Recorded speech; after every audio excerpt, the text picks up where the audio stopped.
बोलो श्री प्राणनाथ प्यारे की जय।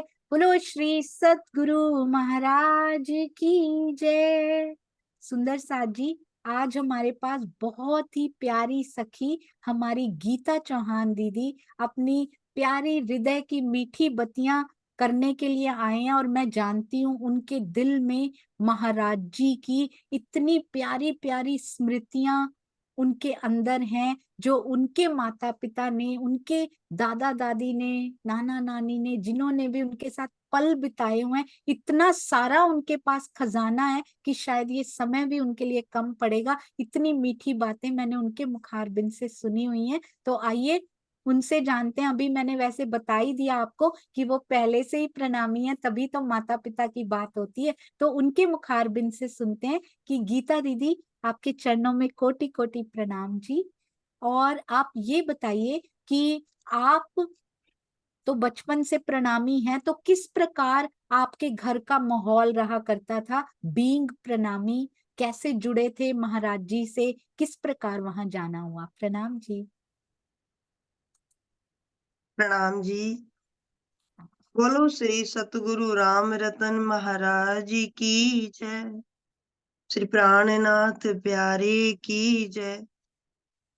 मेरे प्राण आधार राज जी के लाडले सुंदर साथ जी और उनके हृदय में विराजमान मेरे धाम धनी श्री युगल स्वरूप के चरण नूरी चरणों में मेरा कोटि कोटि प्रणाम। सोनिया जी, आपको तो पता ही है, प्रणामी परिवार में ही जन्म हुआ है, लेकिन ना ही कोई मेरी ऐसी बीतक है, ना ही मुझे कुछ ऐसा कहना आता था। आज राज जी की हुक्म से ही मैं आज ये दो शब्द बोलूंगी। कोई त्रुटि हो जाए तो उसे क्षमा करना। मैंने बचपन से ही, अब मेरी दादी, हम परिवार में मेरी दादी, मेरी अम्मा जी, जो मेरी मम्मी थी, अम्मा जी पिताजी बोलते थे हम, और चार बहनें और एक भाई था। तो मम्मी हमारी प्रणामी थी। उन्होंने सतगुरु रामरतन जी से ही निज नाम लिया हुआ है, मम्मी पापा ने। और दादी हमारी वेदांती थी। उन्होंने हमारे महाराज जी से निज नाम नहीं लिया था, लेकिन उन्होंने अम्मा को कभी भी मना नहीं किया। तो मैं देखती थी कि हमारे गांव में एक छोटा सा मंदिर है। मेरे पिताजी रोजाना उसमें सुबह शाम जाया करते थे। उनका नियम था कि वो चरणामृत प्रसाद लेके ही दोनों टाइम अपना भोजन करते थे। कभी कभी मैं भी उनके साथ जिद करती थी, छोटी सी, कि मैं भी आपके साथ चलूंगी, लेकिन वो सुबह सुबह जाया करते थे। तो मैंने उन्हें हमेशा देखा। ये तो मुझे नहीं पता, चितवन का तो पता नहीं था, पर मेरे पापा सुबह ही उठ के ऐसे रजाई ओढ़ के 4 बजे से बैठ के पता नहीं निज नाम करते थे, क्या करते थे। पर मैंने उन्हें देखा, जब हमें कहते थे कि उठ जाओ बच्चों आप पढ़ लो, तो वो रजाई ओढ़ के ऐसे बैठ जाते थे। अब क्या करते थे वो चितवन का तो हमें नहीं पता। और अम्मा जी हमें सेवा पूजा में लगाए रखती थी कि आप ये सेवा करनी है। तो घर का माहौल ऐसा था कि भजन कीर्तन का ही, बृहस्पति का दिन आता तो हम सब बैठ के सुंदर साथ, मेरे पिताजी बहुत अच्छी ढोलक बजाते थे, कीर्तन करते हम बैठ के। और अम्मा जी हमारी, हमको ये श्री कृष्ण से तो अनन्य ही प्रेम था। हमें ये पता था हम कृष्ण प्रणामी, हमारा प्रणामी धर्म ही कृष्ण है। तो सावन का उसका महीना आता, कार्तिक का, तो हम स्नान करते। तो भाव यही रहता कि गोपियां स्नान कर रही हैं, तो हम छोटे छोटे बड़े प्रेम में नल के नीचे बैठ के ही नहा लेते थे। तो हमें ये था कि भाई गोपियां नहा रही हैं, ये तो पता नहीं था। ये तो आज पता चला है जब आपने इतनी त्रिधा लीला को सुनाया है कि कहाँ कहाँ क्या है। फिर माघ महीना आता तो हम वहां भी, माघ महीने में भी हम नीचे नीचे हमारा सोना। हम छोटे छोटे बच्चे थे, हमने महाराज जी को तो देखा नहीं है, सुना ही है अम्मा के मुंह से हमने कि ऐसा ऐसा था। तो माघ महीने में हमारे पिताजी हमारा बिस्तर नीचे बिछाते। हमारी माता जी कहती कि यहाँ एक टाइम भोजन करना है और भागवत पढ़ना है। तो ऐसे हम बचपन से 8 साल तक ऐसे ही भागवत पढ़ते। अम्मा तो ज्यादा पढ़ लेती थी, हम तो स्कूल चले जाते। वहां से आने के बाद हमें खाना बना के रखती थी। तो वो हम एक टाइम भोजन करते थे और जमीन पे ही सोते थे, और रात को हम भागवत पढ़ते। तो हम भागवत उसका 10वां स्कंद ज्यादा पढ़ते थे हम बच्चे, तो अम्मा पूरी भागवत पढ़ती थी। तो फिर उस मंदिर में ऐसी आना, मंदिर में जब मेरे पिताजी जाने लगे तो वहां पे, ये मंदिर जो है अम्मा जी माता जी बताती थी हमारी कि महाराज जी ने अपनी ही धनराशि से लिया था। तो उस मंदिर का मैं आशीष जी को भी दिखाया, वो मंदिर छोटा सा मंदिर है और गांव के बीच में है, पर बड़ा अच्छा लगता था उस टाइम। कच्चा मंदिर था, बड़ी सुगंध सी रहती थी उसमें, चमेली के फूलों को चढ़ाते थे। तो वो सुगंध आज भी दिल में ऐसे बसती है कि कभी कभी ऐसे लगता है कि वो सुगंध आ रही है, कि मैंने देखा जब मत्था टेकने जाते थे कि उसमें आज तो मंदिर बन गया है। फिर उसके बाद भागवत पढ़ते पढ़ते राज्य का तो कोई भी ज्ञान नहीं था कि राज्य क्या है। तो एक बार हमारे यहाँ मंदिर में भंडारा तो हुआ ही करता था, तो मंदिर में राज्य पधराए जाते थे, तो उसको सब पाठ पढ़ते। तो मेरी भी एक दिन इच्छा हुई कि मैं भी पाठ पढ़ूं, लेकिन पुजारी जी कहते कि बेटा इस पाठ को सब नहीं पढ़ सकते, जिन्होंने तारतम मंत्र लिया है ना, तो वो ही इस पाठ को पढ़ते हैं। तो मैं अम्मा से जिद करने लगी, छोटी सी थी, कि मैं भी मंत्र लूंगी अम्मा जी। तो मुझे अम्मा जी ने बचपन में ही मंत्र दिला दिया। पर राज्य पढ़ना तो साल में एक ही बार राज्य देखते थे, ये क्या है ये कुछ नहीं पता था। और घर में भी सिर्फ आरती करनी, भोग लगाना, बस यही ही काम था और कुछ नहीं था। ऐसे ही धीरे धीरे फिर अम्मा जी हमें महाराज जी की बात बताती, बस वो ही प्यार प्रेम इतना था। कभी हम सपना भी देखते तो ऐसे लगता था कि श्री कृष्ण जी के साथ रात भर खेलते थे। ऐसे ही लगता था सपने में आ गया। अम्मा को कहते, अम्मा आज तो मैं कृष्ण जी के साथ वहां खेलने गई, वहां खेलने गई। प्रेम ही बहुत था, बाकी ज्ञान तो आज भी नहीं है कुछ भी, और ना ही ज्ञान जब था। फिर अम्मा जी महाराज जी की बात बताती कि भाई, मुझे वो कहती कि पद्धति याद कर लो। तो उस पद्धति में लिखा था कि सतगुरु ब्रह्मानंद है, सूत्र है अक्षर रूप, सिका सदा तीन से परे, चेतन चीज जो अनूप, सेवन है पुरुषोत्तम, गोत्र चिदानंद जान, परम किशोरी इष्ट है, पतिव्रता साधन मान, सिर युगल किशोर को जाप है, मंत्र तारतम सोए, ब्रह्म विद्या देवी सही, पूरी नवतम जोय, 7800 पख शाखा सही, साला है गोलोक, सतगुर चरण को क्षेत्र है, जहां जाए सब शोक, सुख विलास माही नित्य वृंदावन, ऋषि महाविष्णु है जोय,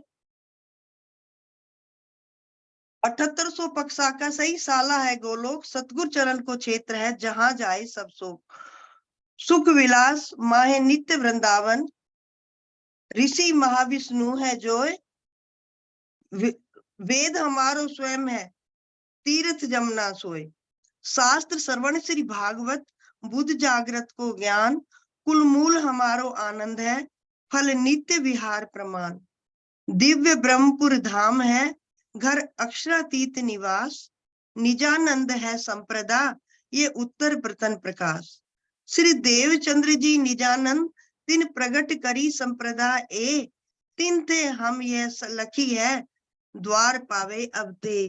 तो इसका हमसे रोज पाठ कराती थी कि रोज ये हमारी पद्धति है, इसको बोलो। तो इसके अनुसार ही हम भागवत पढ़ते थे कि भागवत हमें पढ़नी है, और इससे ज्यादा तो कुछ पता नहीं था।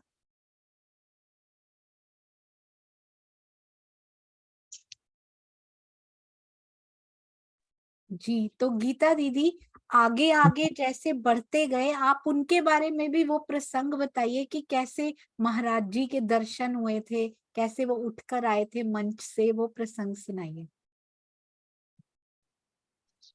तो अम्मा जी ये बताती थी कि मेरे जो मामा जी का घर था, वहां पे वो राधा स्वामी मत के थे। तो मैं बहुत ही मन था कि मैं राधा स्वामी मत को ही लूं, क्योंकि उनकी माता जी थी। तो कितनी बार वो कहती, हमने सोचा कि मैं ये लूंगी, यहाँ राधा स्वामी का मत, जो इनका मंत्र है। तो उनका मंत्र कहते हैं कि जल्दी से नहीं मिलता, काफी इंतजार करना पड़ता है। तो अम्मा जी कहती है, ऐसे ही कहते कहते कभी कुछ हो जाता घर में, कभी किसी की मृत्यु हो जाती, कभी किसी के अगर बेबी हो गया है घर में तो भी वो मतलब मंत्र नहीं देते थे। तो एक बार उन्होंने मंत्र के लिए निश्चित कर दिया, तो उनके घर में जो है एक मामा के घर एक बेटी का जन्म हो गया। फिर उन्होंने कहा कि अब तुम मंत्र नहीं ले सकती। तो अम्मा जी कहने लगी कि मेरी शादी हो चुकी थी और मैं पहली बार मामा के घर गई थी, और गई इसीलिए थी कि मैं मंत्र लेके आऊंगी। फिर उन्होंने उन्होंने कहा कि अब तो हम नहीं दे सकते कि आपके घर में जो है सूतक लगा हुआ है। तो अम्मा जी कहती है कि मैं बहुत रोई थी उस दिन, रात को रो के सो गई कि शायद मेरी किस्मत में ही नहीं है। तो अम्मा जी बताती है कि मैंने सपने में देखा कि संत कृपाल जी मेरी बराबर में खड़े हैं। अब वो एक कह रहे हैं कि हम तेरे गुरु नहीं है, तेरे गुरु ये हैं। तो उन अम्मा जी कहती है कि मैंने सफेद धोती कुर्ता उनको देखा, मैंने कही उनसे ये मुझे मिलेंगे कहाँ? कहते ये तुम्हारे पास ही आ जाएंगे, यही तुमको ढूंढ लेंगे। तो ये जब मैंने सुबह उठ के अपनी मम्मी को बताया कि मम्मी ऐसे बात मुझे महाराज जी संत कृपाल जी ने कही है, तो ये बोली उनकी बात झूठ नहीं हो सकती, तो तेरे गुरु ये नहीं है, कोई कहीं और ही होंगे। तो कह रही बड़े दुखी हृदय से मैं अपनी ससुराल आ गई थी, पर मन में यही रहता है वो कैसे मिलेगा। अब हमारे पुराना जमाना था, राजपूतों के यहाँ बंधन बहुत है, कहीं बहू निकल नहीं सकती। ऐसे धीरे धीरे होते होते हमारे गांव में वो नींव पड़ गई थी मंदिर की। तो हमारे गांव की लड़की एक मजादपुर ब्याही थी, तो वो महाराज जी को पहली बार लेके आई गांव में। तो वहां पे जो सत्संग कीर्तन में महाराज जी ने कीर्तन का आयोजन कर दिया, तो मेरे पिताजी ढोलक बजाते थे बहुत अच्छी। तो वहां पे कीर्तन हो रही थी, तो पिताजी आके कहने लगे कि आज मैं गया था कोई मंदिर में, ऐसा आदमी आया हुआ है कि आज तो दिल टूक टूक हो गया, और ऐसे दिल करता है कि उनके पास से बिल्कुल ना जाऊं। पता नहीं क्या आकर्षण है उनके अंदर कि मुझे खींच के ले जा रहा है। अम्मा बोली कि चलो अच्छा है, आप जो है जेंट्स हैं तो कहीं भी जा सकते हैं, मैं कहाँ जा सकती हूँ। पर मेरा दिल बहुत है कि जब आप मुझे ये बात सुना रहे हैं तो मेरा दिल भी टूक टूक हो रहा है, वो कौन है मैं भी देख लेती। तो हमारी माता जी ने, अम्मा जी ने जो है हमारी दादी से कहा कि माँ, उनको हम माँ बोलते थे, माँ कोई जो है प्रणामी मंदिर में आया हुआ है, आप हमें उन्हें दर्शन करा के ले आओगी। तो माँ ने कहा कि तेरा दिमाग खराब हो गया, वो दूसरे मोहल्ले में है, वहां कोई राजपूतों की बहू ऐसे नहीं जाती हैं। तो उस टाइम की बात है कि प्रिंटेड साड़ी का जमाना नहीं आया था, लेकिन मेरी मम्मी के पास प्रिंटेड साड़ी हुआ करती थी, क्योंकि मेरे नाना जी कलेक्टर के नीचे पेशगार थे उस टाइम। तो कह लगी तुझे तो सारा गांव पहचानता है, तू जाएगी तो सब देख लेंगे कि ये तो वहां से उन फलाने की बहू है। तो मेरी मम्मी कहने लगी अम्मा कि माता जी मुझे तुम अपनी धोती दे दो, मैं आपकी साड़ी पहन लूंगी, कोई मुझे पहचानेगा नहीं, पर एक बार दर्शन करा दो। तो दादी मेरी कह के ले गई, तो वो कह रही है मैंने पुरानी सी ऐसे चादर ओढ़ ली और मैं जाके दूर ही बैठ गई जहां पे जूते निकल रहे थे। तो वहां मैं बैठ गई, तो मैं मन में कह रही काश मैं इस गांव की बहू ना होती तो मैं भी इनके पैर छू लेती। तो मैं वहीं बैठी रही और मेरी दादी आगे बैठ गई जहां सब सुंदर साथ बैठा था, कि मैं पीछे बैठ जाती हूँ, कोई नहीं पहचानेगा कि इनके घर की बहू है ये। तो अम्मा जी बताती है कि देख के तो मुझे सपने में एकदम याद आ गए, ये वो ही है। लेकिन मैं बहुत ही अंदर रो रही थी कि मैं इनके पैर छूने नहीं जा सकती वहां पे। तो महाराज जी मंच से उठे, अपने तखत पे बैठे थे वो। तो जब महाराज जी उठते थे तो दो चार सुंदर साथ उनके साथ उठा करते थे। तो महाराज जी वहां से उठ के चले, और उनके साथ जब सुंदर साथ चला पीछे, कहते रहे नहीं लघु शंका के लिए जा रहे हैं, ऐसे करके हाथ से उन्हें रोक दिया। और महाराज जी सिर्फ वहां तक आए जहां तक अम्मा जी जूतों में बैठी थी। तो अम्मा जी ने उनके पैर छुए, उन्होंने कोई सत्संग नहीं सुना, वो वापस ही सीधी अकेली आ गई, बिना माता जी के, हमारी दादी के बिना अकेली घर आ गई।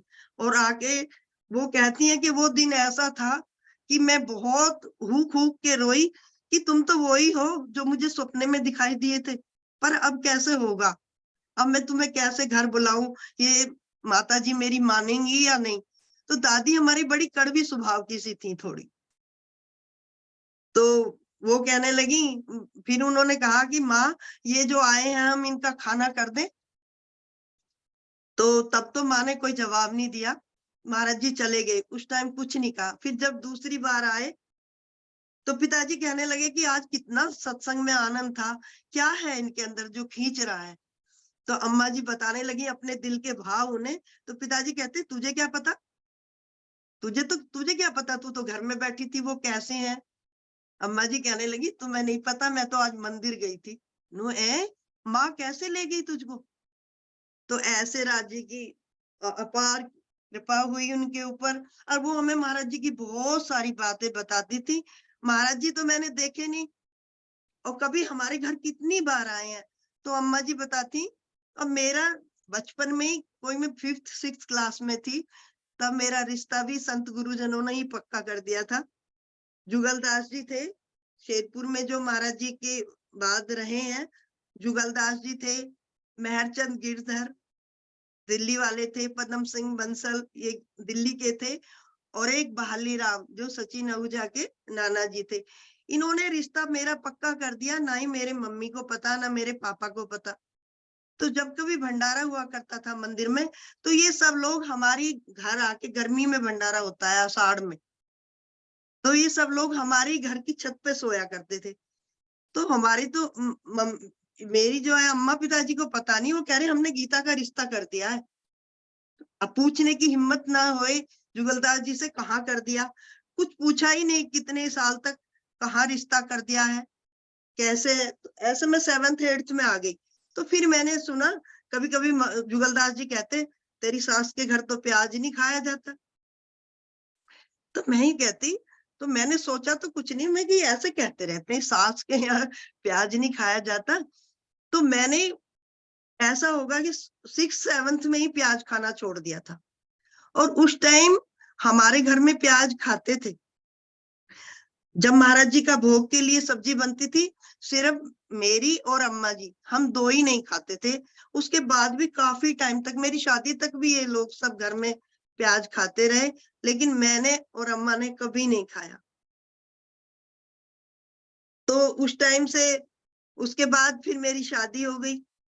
जब मैं शादी होके इस घर में आई, तो जैसे मेरे मम्मी पापा ने रामरतन महाराज जी से निज नाम रखा था, ऐसे ही मेरे जो सास ससुर बने, मेरे इन मम्मी पापा ने भी रामरतन महाराज जी से ही निज नाम लिया था। तो मैंने घर में देखा, मेरी दादी तो अम्मा को कहती थी आज होली आ रही है, व्रत रख ले, मुश्किल से लड़का देखा है। तो अम्मा तो मेरी कर लेती थी कि चलो, चाहे उनका मन नहीं था, पर वो कहती थी कि भाई माँ को दुख नहीं देना। तो उन्होंने तो चलो होली पूजन या कुछ किया भी होगा, लेकिन मैं जिस परिवार में आई, अम्मा जी बिल्कुल एकदम पक्की थी, वो नहीं बिल्कुल भी करती थी। तो मुझे ना कभी होली पूजने जाना पड़ा, और मायके में भी मैं रही तो दादी हमारी शिवरात्रि आ रही है तो शिवरात्रि को व्रत रख रही है, तो मैं उसके साथ व्रत रख लेती थी अपनी दादी के साथ, लेकिन कभी शिव जी पे जल नहीं चढ़ाया। मुझे याद है, कभी भी मैंने किसी देवी पे कोई नवरात्रि के व्रत नहीं रखे, वो तो घर के संस्कार थे, ये अम्मा पिताजी भी नहीं करते थे, पर माँ को जो नाराज नहीं कर सकते थे। पर यहाँ अम्मा बिल्कुल भी नहीं, इन्होंने तो, ना ही मैंने कभी कभी कोई व्रत रखा होली का या ऐसा। ये माता पूजने का बड़ा चलन था, आज दिन तक मैंने उस गांव में वो भी नहीं देखी। उनको इतना अनन्य मतलब राज्य का था। अब मैं थोड़ा सा ना अपने ससुराल पक्ष की मम्मी की बात बताऊंगी। तो वो बताती थी कि हमारे घर में एक छोटा सा अमरूद का पेड़ था। तो उस जब मैं 4 बजते तो मुझे पूरी बंसी की आवाज आया करती थी। तो बंसी बज रही तो अम्मा जी कहती, मैं उठ जाती, और देख के कितने दिन तक तो मैं ऐसे देखती, इधर उधर दीवारों के देखती कि बंसी की आवाज कहाँ से है। फिर मुझे धीरे धीरे समझ आने लगा कि बंसी की आवाज अमरूद के पेड़ से आ रही है। फिर कभी कहती थी जब मकान बना हुआ अमरूद कट गया, कह रहे मेरे तो अमरूद में ही चली गई बंसी की आवाज। तो ये हमारे हमारा गांव जो है रुड़की के पास ठसका पड़ता है। तो अरे अम्मा जी की बात बीच में रह गई, मुरलीपुर वाली अम्मा की, ये अम्मा याद आ गई, इनकी बात बाद में बताऊंगी। तो मुरलीपुर वाली अम्मा जब उन्होंने कहा महाराज जी मिल गए थे, उसके बाद हमें बहुत सारी महाराज जी की बातें बताती। एक बार वो बता रही थी कि पिताजी मजादपुर के भंडारे में गए, तो वहां से हमारे घर में महाराज जी का स्वरूप नहीं था, तो वहां से वो लेके आए जो महाराज जी का स्वरूप है, बिना मंडा कागज का ही था। तो पिताजी ने ऐसे गोल करके कैरियर में लगा लिया, साइकिल में, साइकिल से ही मजादपुर गए थे, तो साइकिल के कैरियर में लगा लिया, तो वो मुड़ गया। तो काफी ऐसे कमर पे जन के ऐसे वो था। तो घर आए तो जुगलदास जी बता रहे थे कि मैं महाराज जी को नहला रहा था, मुरलीदास महात्मा जी और जुगलदास जी। तो ऐसे महाराज जी के इतनी घरोंच आ रही कमर पे। तो महाराज जी वो कहने लगे जुगलदास जी, महाराज जी कमर में क्या लग गया आपके? तो वो कहते, अरे ये तो ऐसे ही हमारे लाडले सुंदर साथ कर देते हैं। तो जुगलदास जी कहने लगी, कौन सुंदर साथ ने कर दिया ये? वो सुखबीर है ना, ऐसे ही ले आया साइकिल में धर के हमें। तो मतलब ऐसी ऐसी बातें वो बताती थी, इतनी बातें हैं उनकी अनगिनत। आप तो महाराज की थोड़ी और बातें बताइए गीता दीदी। तो महाराज जी की एक बात तो ये बताती थी अपनी, कि जैसे इनको महाराज जी मिले, और एक बार महाराज जी, फिर जब दूसरी बार महाराज जी आए तो अम्मा जी कहने लगी कि अब तो माँ हम इनका खाना कर लें। तो माँ ने कहा कि हाँ कर लेना। तो अम्मा जी कहती हैं उस दिन सारी रात नींद नहीं आई। मैंने अगले दिन गेहूं हाथ से धोए, पहले चक्की पे पीसते होंगे, तो गेहूं धोए सुखाए, और इतनी मगन जो कि मैं रोज थोड़ा सा आटा पीसती थी, उस दिन तो बहुत सारा आटा पिस गया उसी धुन में कि सुबह को महाराज जी आएंगे, सुबह को महाराज जी आएंगे। तो फिर हम इन्होंने जो है राम महाराज जी का खाना किया। तो महाराज जी और उनके छोटे भाई बुद्धिदास जी उनके साथ आए थे। तो फिर उनका ऐसे मतलब फिर मेरी माँ को भी थोड़ा थोड़ा सा महाराज जी से प्रेम होने लगा था, पर मंत्र नहीं लिया दादी ने मेरी कभी, पर प्रेम बहुत हो गया था। पर प्रेम में ही लड़ती रहती थी, तू मंदिर चली जाती है, मुझे सारी रात रखवाली करनी पड़ती है। तो मेरी दादी को ऐसा लगता था जब अम्मा और पिताजी मंदिर में सेवा करने के लिए गए हुए कि यहाँ मूड़े पे बैठे हैं, तो कहती तू सारी रात यहाँ क्यों बैठा रहता है? दर्शन माँ मेरी दादी ने किए हैं महाराज जी के बहुत ज्यादा, और गुस्सा करती रहती थी, तू यहीं बैठा है, मैं सारी रात दरवाजा खोलने के लिए बैठी रहूं। वो दरवाजा खोलना पड़ता था ना मंदिर में से आने के लिए। तो दादी ने मेरे दर्शन बहुत किए हैं। लीला तो अम्मा के साथ होती, दर्शन दादी करती। गुस्से में ही ऐसे वो करती कि सारी रात तुम्हारी मैं करूं, ये रखवाली करनी पड़ रही है मुझको। तो महाराज जी के हमारे गांव में एक बार एक परिवार ऐसा था, वो बहुत ज्यादा चिढ़ता था कि ये मतलब वो थोड़ा गांव थोड़ी सैनी जाती है हमारी, वहां पे मंदिर है, ये तो वहां जाती है, गांव के बाहर जाती है, तो बात बहुत उठती थी। और हमारी अम्मा के ही रिश्तेदार थे वो, ज्यादा कहते।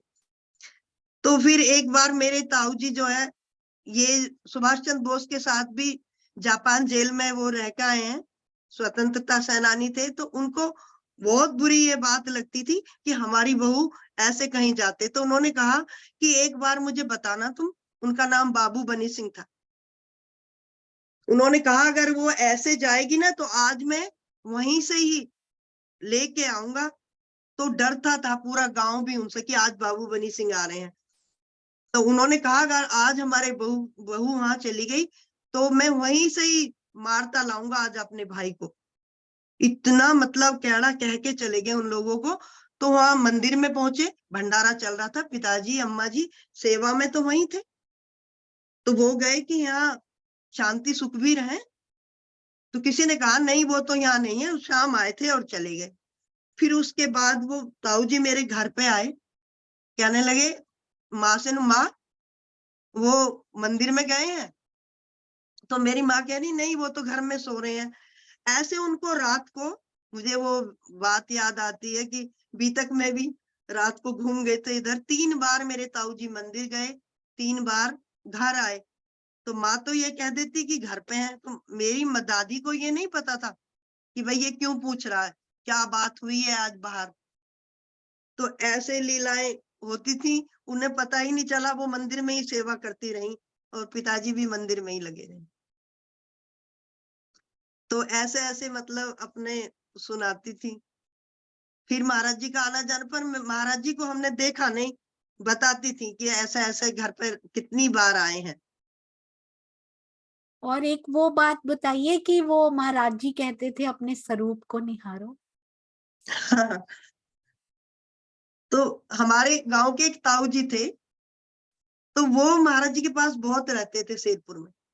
तो अम्मा जी जब वो हमारे घर आए उस दिन, तो वो ये कह के गए कि अपने आप को पहचानो और अपना घर साफ रखना है, अपना अपना बुहार के रखना है, अपना अंदर का बुहारना है और अपना स्वरूप को पहचानना है। तो अम्मा जी कहती कि अब तो महाराज जी कह के गए हैं, तो मैं अब रोजाना घर अच्छी तरह से झाड़ू लगाती, बहुत साफ। कह रही जब तो हफ्ते में ही लीपते थे, पहले गोबर लिपता होगा, संडे के संडे लिपता था, मैं बीच में भी एक बार लीप देती कि घर साफ करने के लिए बोल गए हैं। झाड़ू लगा के अच्छी तरह बैठ जाती और फिर अपना शीशा लेके बैठ जाती कि देखो महाराज जी अपने को कह गए कि पहचानना है। बार बार देखो, मुझे लगता है मैं तो वो ही शांति हूँ, और पर महाराज जी कह के गए हैं ना, तो इसलिए अपने को देखना जरूरी है। तो महाराज जी शेरपुर हंसने लगे और उससे कहने लगे, जो हमारे गांव का था, अरे अभिया, शांति तो ऐसे ही अपने को निहारती रहेगी, ये 2 किताब है, तू ले जा और उसको बताना कि ये एक तत्वबोध थी, एक आत्मबोध थी और एक छोटी सी सेवा पूजा थी। तो महाराज जी ने पेन से निशान लगा के दिया, बंदो सतगुर, श्री जमुना जी के घाट में, और जय जय सतगुर, और पूर्ण ब्रह्म ब्रह्म से न्यारे। ये सिर्फ 4 आरती थी जिन्हें वो उन्होंने कहा कि इनकी आरती कर लिया करेगी और शीशा देखने छोड़ दे, अब इसमें लग जा। अब वो उन्होंने शीशा देखना छोड़ दिया और आरती में लग गई। तो हम भी यही 4 आरती करते थे, इससे ज्यादा आरती हमको नहीं पता थी और ना ही सेवा पूजा थी, इतना ही उन्होंने बता रखा था अम्मा जी ने। तो ऐसे वो अपना स्वरूप निहारती रही।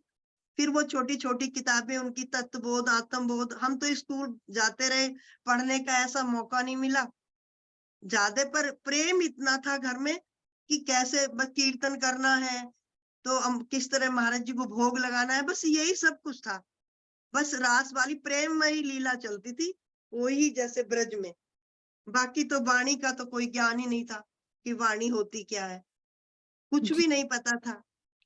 जी, सुंदर साथ जी, प्रेम और सेवा कैसे महाराज जी ने इनके परिवार पे वो आशीर्वाद लुटाया है कि आज भी पूरा परिवार प्रेममयी सेवा, प्रेम और सेवा में भीगा हुआ है।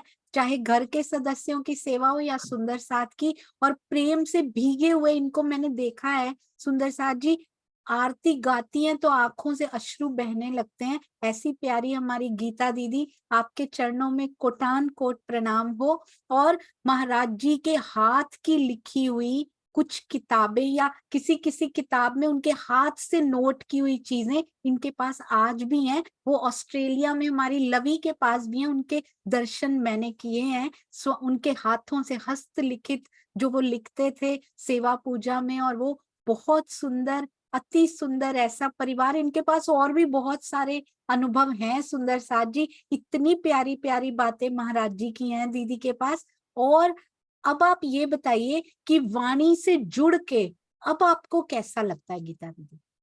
दीदी, एक बात मैं अपनी अम्मा जी की ओर बताना चाहूंगी, यमुनानगर वाली अम्मा जी की। तो अम्मा जी अकेली ही प्रणामी थी ठसके के अंदर, कोई भी गांव में प्रणामी नहीं था। और हमारे जो मतलब अम्मा के जो देवर जेठ थे, ये बहुत ही एक नास्तिक स्वभाव का ही हमारा पूरा परिवार था। तो हमारे घर तो अम्मा जी प्रणामी थी, उन्होंने शेरपुर से मंत्र ले रखा था। तो वो कभी भजन कीर्तन होता रहता था, वो बीतक भी करती थी, गांव की सब औरतें आया करती थी, और ऐसे कभी कभी चोरी चोरी हमारे ताऊ जी से, चाचा जी से, इनसे डर के पाठ भी कराती रहती थी। तो एक बार जब ये 6 क्लास में आए चौहान साहब, तो इनको निज नाम देने के लिए इन्होंने बुद्धिदास जी महाराज जी, जो छोटे महाराज जी कहते थे, उन्हें बुलाया। तो उन महाराज जी को बुलाने के लिए सब सुंदर साथ को इकट्ठा कर रखा था कि वहां पे उनको भजन कीर्तन के साथ लेके आएंगे। महाराज जी सड़क पे आ चुके थे, तो कोई फोन नहीं होता था। एक आदमी आया चल के कि महाराज जी सड़क पे आ गए हैं। तो अम्मा जी बता रही है कि हमने सुंदर साथ तो जो किसी ने नाम नहीं लिया था, वैसे ही प्रेम था अम्मा जी के साथ भजन कीर्तन का, कि सुनने आते थे, पर निज नाम किसी के भी पास नहीं था। तो महाराज जी को लेने के लिए सब इकट्ठी हो गई औरतें कि चलो अब लेने चलते हैं भजन कीर्तन के साथ। उसके बाद उन्होंने देखा कि महाराज जी नल पे पैर धो रहे हैं। तो अम्मा कहती महाराज जी दौड़ी हुई गई, महाराज जी तो आप कैसे आ गए? कह रहे भाई गन्ने की बुग्गी आ रही थी, हम तो उस पे बैठ के आ गए। तो तब जब वो 6 क्लास में थे चौहान साहब, तब उनको निज नाम दिलाया। फिर उसके बाद चोरी से अम्मा जी ने, फिर अब तीसरे सुंदर साथ जो घर में बनते हैं, अम्मा जी पिताजी तो हमारे पहले ही थे, चौहान साहब ने तो ले ही लिया बचपन में। फिर एक हमारे घर छोटा सा पाठ हुआ, तो उसमें मुरलीदास महात्मा जी आए हुए थे। फिर अम्मा जी ने चोरी से, जो हमारे भाई साहब हैं राजेंद्र भाई साहब, जो सरसावा में अपनी सेवाएं दे रहे हैं, उनको चोरी से निज नाम दिलाया अम्मा जी ने। और एक और हमारी ताऊ जी की लड़की थी ज्ञानवती, 2 बहन भाइयों ने एक साथ निज नाम लिया, उनको अम्मा ने निज नाम दिलाया। और घर परिवार में किसी को नहीं पता, क्योंकि कोई भी मानता नहीं था। चाचा जी जो थे, हमारे ताऊ जी थे, वो तो बहुत नाराज होते थे और बहुत ही कुछ अपशब्द भी बोलते थे कि भाई कहाँ है शेरपुर वाला ये। तो वो प्रणामी बने। उसके बाद धीरे धीरे जो है भाई साहब की शादी जब टाइम आने पे रतनपुरी से हो गई। तो हमारी दीदी जो है सरकार श्री से ही दीक्षित थी, उन्हें सरकार श्री के सानिध्य में रही हुई थी, उनको काफी ज्ञान भी था। फिर वो धीरे धीरे घर में भी समझाने लगी, और ऐसा माहौल हुआ, वो घर में समझाते समझाते हमारे परिवार में बहुत से लोगों ने निज नाम ले लिया। और फिर ऐसा हुआ कि स्वामी जी का सानिध्य इतना मिल गया कि स्वामी जी भी हर साल ही घर पे आ रहे हैं, और वो थोड़ी सी सेवा का मौका मुझे भी मिल जाता है कि उनके चरण रज उस कुटिया में पड़ते हैं। ये सब भाई इकट्ठे मिलके जो प्रोग्राम कराते हैं, तो स्वामी जी के आने से एक आज ऐसा माहौल है कि आज आधा गांव प्रणामी है। लेकिन हमारे भाई साहब कहते हैं, राजेंद्र भाई साहब जी, कि हमारी ताई जी ही है इस घर की नींव, जो प्रणामी संप्रदाय को इस गांव के अंदर लाई, और अकेली अम्मा ही थी। जी तो ये अम्मा जी की बारे में बात थी कि बहुत ही अच्छी तरह से इन्होंने पूरे परिवार को फक्र से सब कहते हैं कि ये हमारी अम्मा जी का ही प्रताप है कि आज ऐसे संस्कार बच्चों के अंदर है, कि आज हमारे ठसके परिवार से हमारे पूरे घरों में आज बच्चा बच्चा प्रणामी है। अरे वाह, बहुत सुंदर, अति सुंदर। उनके चरणों में कोटि कोटि प्रणाम, जिन्होंने ये सेवा की है। ताई जी के चरणों में कोटान कोट प्रणाम जी। तो अब स्वामी जी के द्वारा किए हुए जो टीके से हम जुड़ रहे हैं इतने गहरे से, तो उससे क्या डिफरेंस दिखाई पड़ता है वाणी से जुड़ने से, गीता दीदी? वाणी से जुड़ने से तो क्या बताऊं दीदी, जब से आपका ये जूम मिला है ना, मैं क्या बताऊं, बस दिल गदगद रहता है। ज्ञान तो मुझे नहीं है, ना ही मेरे से कोई शब्दों में निकल पाता। अंदर ऐसे राज्य की वो भरी रहती है कि मुझे लगता है कि मैंने काफी टाइम खो दिया है अपना। उस समय सारा ऐसे लिखता निकल गया। अब भी चलो आप कहती है पछतावे में मैं कुछ नहीं रखा, देर आए दुरुस्त आए। मुझे लवी ने काफी टाइम का पहले कहा था कि मम्मी एक जूम चल रहा है सोनिया उनका, मीनू दीदी का, आप उसे ज्वाइन कर लीजिए। तो मैंने कहा नहीं, मैं नहीं करती। तो मैंने नहीं किया उसके करने से, पर उसके कहने से मैंने जूम तो ज्वाइन नहीं किया, लेकिन मेरे मन में ऐसे मतलब भाव आ गए कि तू कुछ सुन ले। फिर मैं 5 सुबह उठ के 4 से 5 स्वामी जी की चर्चा सुनने लगी। बस डेली एक एक एपिसोड, मतलब एक जो उनकी चर्चा है वो सुन के अपना और दिनचर्या करने लगती। ऐसे करते करते बहुत दिन हो गए और दिल में बदलाव सा आने लग गया, जहाँ की मैं सुनना नहीं चाहती थी। मुझे स्वामी जी की आवाज ऐसे लगती थी कि मुझे समझ नहीं आता, लेकिन फिर मुझे वो इतना प्यारा लगने लगा और मुझे स्वामी जी पे भी बहुत प्यार आने लगा और राज जी की बातें धीरे धीरे धीरे धीरे मुझे उतरने लगी। फिर उसके बाद एक यमुनानगर में रचना बत्रा है, वो कहने लगी भाभी सोनिया दीदी की क्लास चल रही है, आप ज्वाइन कर लो ना। मैंने कि लवी भी कह रही थी पहली क्लास के लिए, भाई मैं ज्वाइन नहीं करती। तो उसके कहने से मैंने ज्वाइन कर लिया। जब मैंने आपको सुना तो आपके शब्दों में तो वो जादू है, मैं क्या बताऊं। वो शब्द तो ऐसे धीरे धीरे उतरते गए, बहुत ही उतरते गए। फिर आपका सागर मंथन, और ये तो हमको पहले से ही पता था कि 11 बरस 52 दिन तक ही हम श्री कृष्ण को मानते हैं। ये तो अम्मा जी बताती थी कि 11 बरस 52 दिन तक ही मानते हैं। अब जब आपने जो है त्रिधा लीला की, एक एक गूढ़ भेद जब हृदय को छुए, तब पता चला कि वो क्यों कहती थी 11 बरस 52 दिन। ये तो हमें भी पता था किशोर स्वरूप है, हमारे तो यही है, हम ऐसे ही कह देते बच्चों को भी, हम तो 11 बरस 52 दिन तक मानते हैं। ये हम नहीं मानते द्वारका वाले, ये तो विष्णु है। पर पता कुछ नहीं था, पता ये आपकी त्रिधा लीला से ही चला। फिर आपकी सिंधी, बस सिंधी में तो आपने ऐसे भिगो दिया, कहते इश्क ही अक्षरातीत है। सिंधी की तो बात ही क्या कर सकते हैं दीदी, मेरे से शब्दों में पिरोया नहीं जाता बिल्कुल भी। और स्वामी जी का तो बहुत बहुत आभार, इतने नरम हृदय, इतने शीतल, उनका भी प्रभाव बहुत ज्यादा पड़ा है। स्वामी जी की तो जितनी इस दिल से, हार्दिक दिल से बात कहूं वो भी कम है। स्वामी जी के लिए तो मेरे पास शब्द ही नहीं। सुन के बहुत ही अच्छा लगता है। अब आपकी मुखारबिंद से जो है ऐसा लगता है स्वामी जी ही बोल रहे हैं। ये आज हमें सौभाग्य मिला है। मैं जो अपनी रचना सखी को भी धन्यवाद दूंगी, और लवी सखी को भी, जिसने मुझे आपसे जोड़ा और इस वाणी से जोड़ा। नहीं तो ये जीव खांगड़ू ही पड़ा था।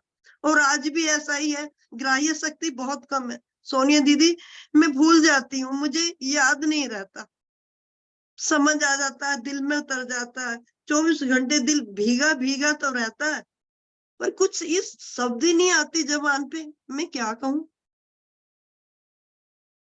स्वामी जी का तो बहुत बहुत शुक्रिया, बहुत बहुत। और एक अभी मैंने थोड़ा थोड़ा, आप कहती थी ना जरूर पढ़ो, जब मैं ऑस्ट्रेलिया में थी तब ऐसे तो था वाणी, जब घर आई कि मैं 5 चौपाई पढ़नी, बस यही था कि भाई 5 चौपाई पढ़नी है बस।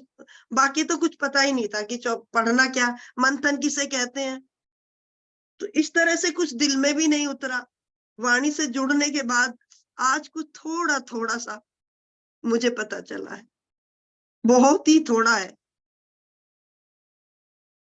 बहुत सुंदर गीता दीदी, कहते जाइए, मुझे पिरोना नहीं आता और पिरोते जाइए साथ साथ। अति सुंदर आपने ये जो सारे प्रसंग महाराज जी के बताए, सुंदर साथ तो बोल रहे हैं, आपको दोबारा भी बुलाया जाए, इतना आपके पास भरा हुआ है। और जो निष्पक्ष हृदय से आपने टीका के बारे में बताया, आपके चरणों में कोटि कोटि प्रणाम। और आपने कहा ना, मेरा रिश्ता तो मेरे से पूछे बिना ही ऐसे तय कर दिया उन्होंने, और अपने आप ही तय कर दिया था। और देखो, मुझे याद आ गई, सरकार श्री ने भी हम दोनों को ऐसे बुलाए कि अपने आप ही अपने दिल में ही रिश्ता तय कर दिया था, और हमें पता भी नहीं लगा था। उनका धाम गमन होने के बाद भी ऐसी कुछ घटनाएं हुई थी। और आज शुक्र है कि मेरे पिया जी ने ही आशीष जी से मिलवाया था। बहुत सारी घटनाएं मुझे भी याद आती रहती हैं दिल में, सतगुरु की जाहिरी मेहर की भी और बातुनी मेहर की भी। बहुत बहुत धन्यवाद। और गीता दीदी, आज जो आपके पास तत्व बोध और एक और किताब आपने बोली, वो आज आपके पास है? पता नहीं, मेरे पास तो नहीं है, दुष्यंत से पूछूंगी। नहीं तो अम्मा ने शायद लवी ले गई अम्मा से। जी, आत्मबद्ध, अगर आत्म हो सके, आत्मबोध। आत्मबोध और तत्व बोध अगर उनकी फोटोज लेके यदि पीडीएफ बना के हम सुंदर साथ को मिल सके तो बहुत अच्छा हो जाएगा, ताकि हम भी पढ़। मेरे पास तो नहीं है, पर मैं जी स्वामी जी के लिए और दो दो शब्द मैंने लिखे हैं। जी जी। वैसे मेरे से बोलना नहीं आता, तो थोड़ा मैं ये कहना चाहूंगी कि स्वामी जी को तो मैं क्या कहूँ, क्या कहूँ। मेरे हृदय में इतने भाव भरे हुए हैं ना, स्वामी जी इतने सरल स्वभाव के हैं ना, तो मुझे ऐसे लगता है कि अब राज जी की साक्षात बैठक उनके अंदर है, बिल्कुल दिखाई देता है उनकी रहनी से, उनकी मैं क्या बताऊं, बस मेरे से शब्द पिरोने नहीं आते।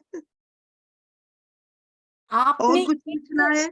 वाक्य में सारा पिरो दिया, आपने जो कह दिया आज वो पूरा सार कह दिया कि आज जो हमें मिल रहा है अक्षरातीत की बैठक, उनके वो यहाँ बैठे होते तो शायद हमें कभी ये बोलने भी ना देते। आइए लाभ उठाते हैं कि वो यहाँ बैठे नहीं हुए, तो हम खुले तौर पे ये कह सकते हैं कि बिल्कुल आपने सही कहा है गीता दीदी, कि जो आज हमें वहां से मिल रहा है वो अनमोल है और वो कहीं और से मिल नहीं सकता। बीतक साहब बिल्कुल क्लियर करती जा रही हैं कहाँ अक्षरातीत की शक्ति बैठी है और क्या हमें देती जा रही है। ये हमें एक्सेप्ट करना पड़ेगा, चाहे वो बोलने दे ना दे। इस बार स्वामी जी से मेरी बात हुई, उन्होंने कहा आप मेरा नाम नहीं लेंगी क्योंकि मेरा नाम लेने से विरोध होगा। तो मैंने कहा अगर सतगुरु का नाम लेने से विरोध होता है तो सौदा बहुत सस्ता है स्वामी जी। उन्होंने कहा नहीं आपको मेरा नाम नहीं लेना है। तो मैंने कहा ये बात एक आपकी बस नहीं मानूंगी, बाकी सारी बातें मानूंगी।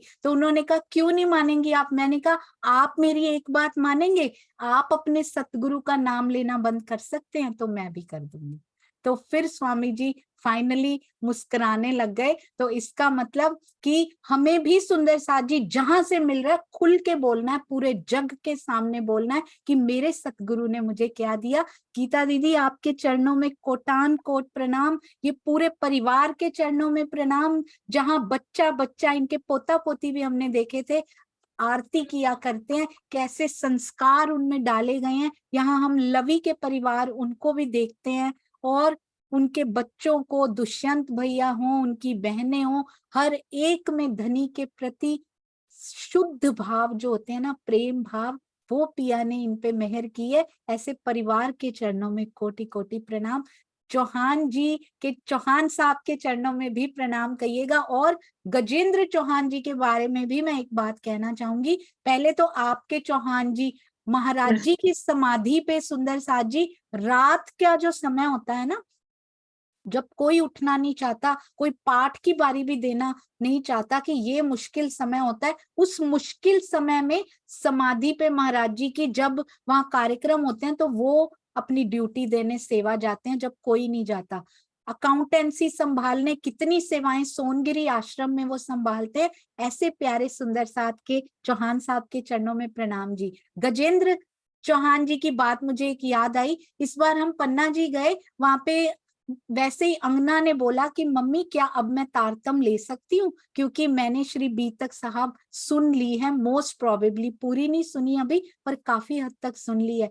स्वामी जी सामने ही बैठे थे, उसने मुझसे पूछा, स्वामी जी ने जवाब दिया क्यों नहीं ले सकती हैं आप, तारतम ले सकती हैं, तो अभी ले लीजिए, थोड़ी देर में मैं तारतम दे देता हूँ आपको। तो मैंने कहा स्वामी जी हमारे पास मिठाई भी नहीं है, हमारे पास फूल भी नहीं है, अभी कल तक का समय दे दीजिए, हम ये सब चीजें ले आएंगे। तो कहते हैं ये पड़ी मिठाई, अभी अभी गजेंद्र चौहान जी वहां पे मिठाई का एक दे के गए थे, तो उस मिठाई से अंगना को तारतम मिला है। तो उनके चरणों में भी प्रणाम करना चाहूंगी। और बोलते हैं जाओ अभी फ्रेश फूल तोड़ के लाओ और तारतम ले लो, इसमें कभी देर नहीं करनी चाहिए। और ना वो मिठाई का भूखा है, ना वो फूलों का भूखा है, और अकेली अंगना को उन्होंने तारतम दिया, वो भी कहाँ पे, क्योंकि निज मंदिर नहीं है वहां, वहां पर ध्यान कक्ष ही निज मंदिर है। सुंदर साथ जी, ध्यान कक्ष में जो मिला करता है ना वो अंदर समाया करता है। तो ध्यान कक्ष में ध्यान करने का, चितवन करने की आज्ञा देते हुए ही तारतम मिला है उनको, अंगना को। तो इसके लिए स्वामी जी के चरणों में कोटि कोटि प्रणाम। हमारे लिए भी ये प्रेरणा है कि हम चाहे माथा टेके ना टेके, इस शरीर के माथे टेकने से ठीक है भाव आते हैं, वो पहली दूसरी सीढ़ी है, पर यदि करना है तो चितवन में जुड़ना है, वहां झुकना है जाके, और वहां मैं को मार के चितवन में आगे बढ़ना है। ये असली तारतम हमारे अंदर जाता है। सुंदर साथ जी, प्रणाम जी। आपके चरणों में कितने प्रणाम करूं उस परिवार के जहां बार बार महाराज जी के चरण कमल पड़े हों। वाह सुंदर साथ जी, वाह, बहुत सुंदर। प्रणाम जी, प्रणाम जी। 2 लाइनें क्या मैं भी कुछ बोलूंगा। पता चला है, थोड़ा थोड़ा सा बैठना भी शुरू किया है। बस मेरी तो इतनी सी ही जर्नी है, बहुत छोटी। बोलना तो कुछ नहीं है, और ना ही इतना ही, ये ऐसा दिमाग है, ऐसा है, इसमें कुछ ज्यादा याद नहीं रहता। और आज तो राज्य ने इतना कुछ दे रखा है कि हमारा पात्र छोटा है, चाहे दिन रात लेते रहें, पर हमारा पात्र ही छोटा है। अब वो कितना देंगे, आप वाणी में बार बार बोल देती हैं कि कृपा माफक करनी, शायद हमारी करनी इस लायक नहीं है अभी। तो मैं स्वामी जी से अब के लिए यही कह रही हूँ कि मेरे इस धनी का शुक्राना, जिन्होंने मुझे इस जूम से जोड़ा। ये जूम साधारण वार्तालाप का साधन नहीं है, ये तो अलौकिक प्रेम का स्थान है, जिसकी दीवारें, छत, धरती सब प्रेम का ही है, सब प्रेम का ही बना है। इसे हम प्रेमालय कहें या प्रेम का मंदिर कहें। यहाँ पूज्य स्वामी जी के भावार्थ को आपके मुखारबिंद से चर्चा सुन के ऐसा लगता है जैसे राज जी आपके शब्दों से हमारे दिल का अंधेरा दूर कर रहे हो। स्वामी जी के अत्यंत सरल सादगी का जीवन यापन अनवरत जागने के लिए परिश्रम कर रहे हैं। उनकी उच्च रहनी हमारे सबके हृदय पर गहरा प्रभाव पड़ रहा है। उनकी उच्च रहनी से बहुत गहरा प्रभाव हमारे हृदय पर पड़ रहा है, जिससे हमारी रहनी में सुधार आ रहा है। स्वामी जी के संरक्षण में और आप जैसे सुबुद्ध सुंदर साथ जी के संग करके निश्चित ही राज जी के एक दिन दीदार हो जाएंगे, ऐसी मेरी दिली इच्छा है।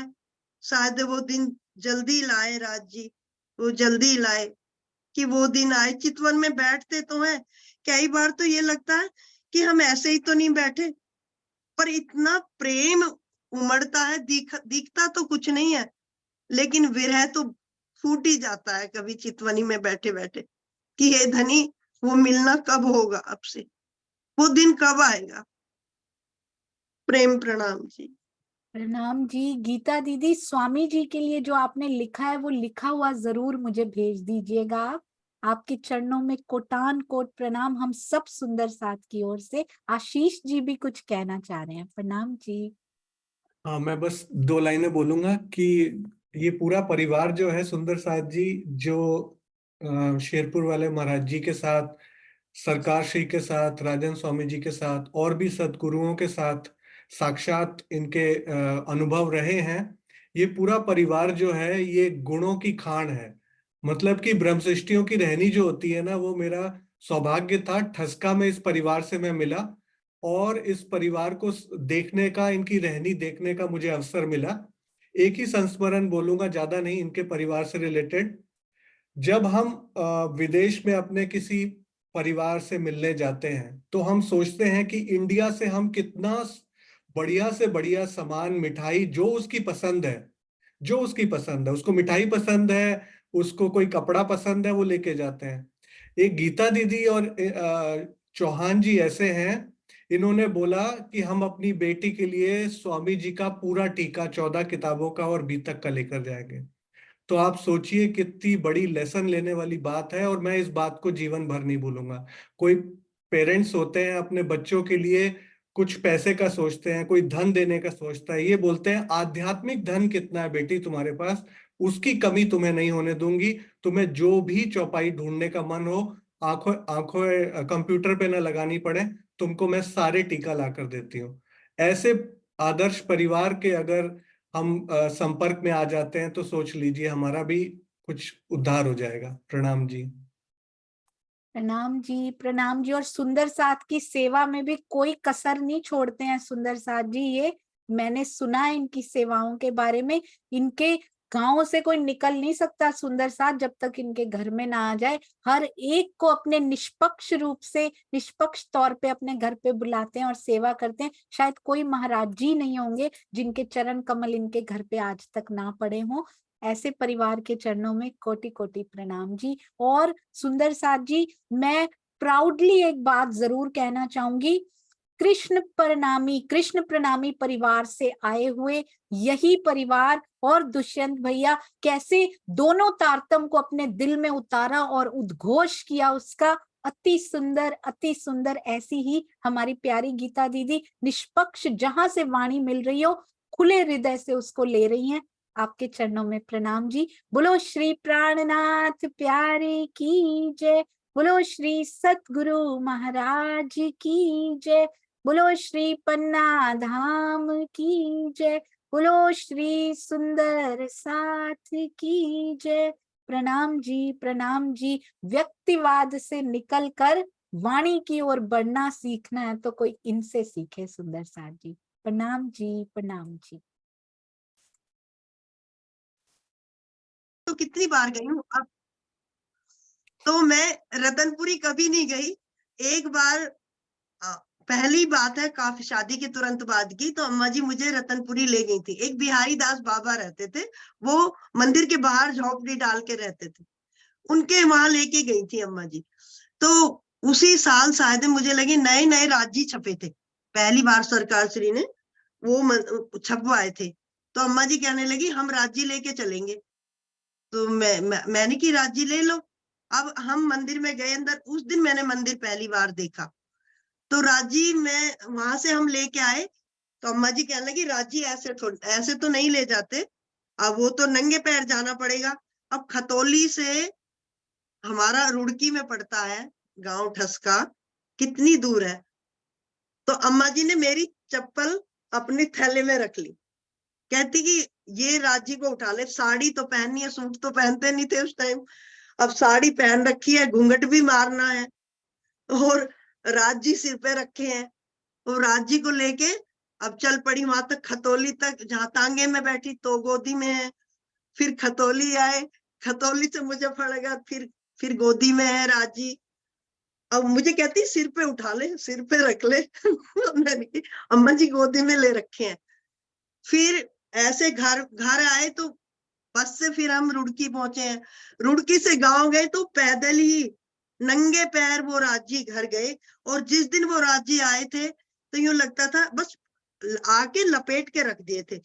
ये तो हम इनसे ही सुना, हमारी ये राजेंद्र भाई साहब की मिसेज थी, दीदी कहती कि ये राजी रोज 1-1 घंटा पढ़ते थे, पर हमने कभी 1 घंटा नहीं पढ़े, सिर्फ इस तरह पढ़े कि बात चौपाई पढ़नी है, राजी घर में आए हुए हैं तो खोलने जरूर है, बस यही था। तो राजी को नंगे पैर लेके रतनपुरी से, मैं आज से नहीं, बहुत बहुत पुरानी बात होगी, शायद पहली बार छपे थे, शायद ये 81-82 की बात, पक्का याद नहीं है मुझे। तो तब के राजी वो मेरे पास है, अब वो सेवा में रखे हुए हैं नीचे, क्योंकि काफी जर्जर हो गए हैं, तो वो सेवा में रखे हैं अब इस टाइम। उन्हीं के ऊपर मैंने सेवा पधरा रखी है। प्रणाम जी। हाँ जी, ये प्रणाम जी। तो फाइनली गीता दीदी को प्रणाम जी, आपके चरणों में कोटान कोट प्रणाम। और आइए सुंदर साथ जी मिलके जयकारा लगाते हैं। तो थोड़ा सा टाइम मिला, अच्छा हुआ गीता दीदी बैठे हुए थे जी। बोलो श्री प्राणनाथ प्यारे की जय, बोलो श्री सतगुरु महाराज की जय, पन्ना धाम की जय, बोलो श्री सुंदर की जय। राम प्रणाम जी।